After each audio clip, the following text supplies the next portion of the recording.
if you want to start organizing your community, first identify who lives in your community.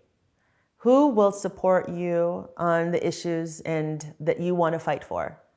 Do they share your core belief?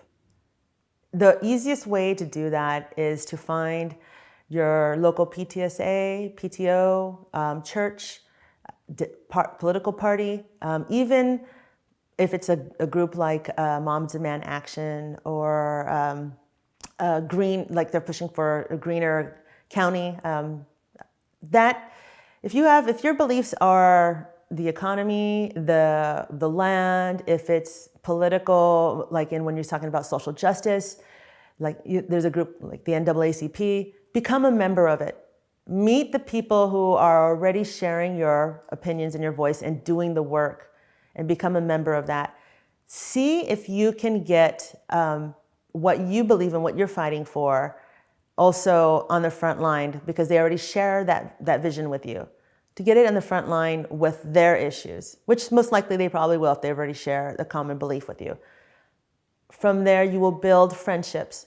And I'm talking about loyal friendships, because when you're in the trenches with somebody, helping them to fight for their basic human rights, or to be safe, or just to be able to live a safe and good life, they're gonna respect you, and they're going to also treasure you and know your value, and also welcome you in and have your back when you need it because you had theirs. You build this friendship, and from there you make connections.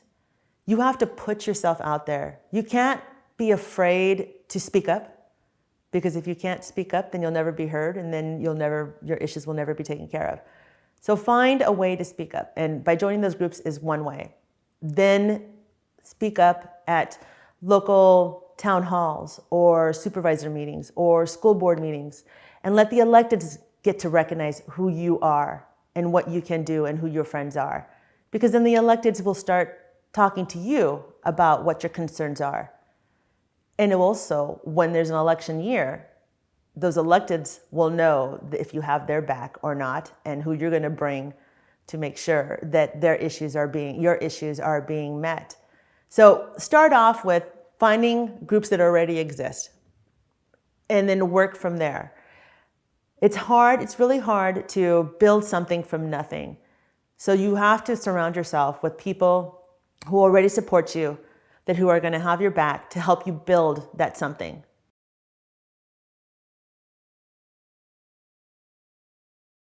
How I started organizing was, first I had to find groups that shared my vision and my beliefs.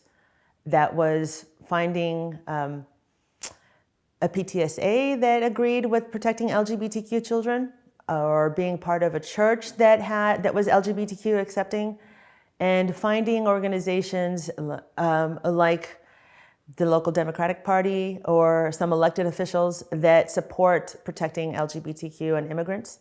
From there, going to some of their events or hosting an event, I met other people in the area that believed just as I did and that supported me. And we were able to work in advocating for these issues, not just in our county or in our district, but also in Richmond. If there was somebody that was going to be able to go down to Richmond and talk to the committee members about a bill, and I couldn't go, they took up my concerns. And if I was able to go, I took their concerns. So somebody was always there backing up and pushing the issue. So that issue was always being heard. From there, we would have our elected officials talk about a bill that they were promoting, or an organization that was supporting or pushing for it. Then we had other people that we didn't have contact with come into the circle. And so it just kept growing and growing. And from there, we met organizations outside of our district that wanted to help support, because they knew that their members were also experiencing what we were experiencing. And they knew that unifying our voices and our actions would be more impactful. And then the next step was national organizations.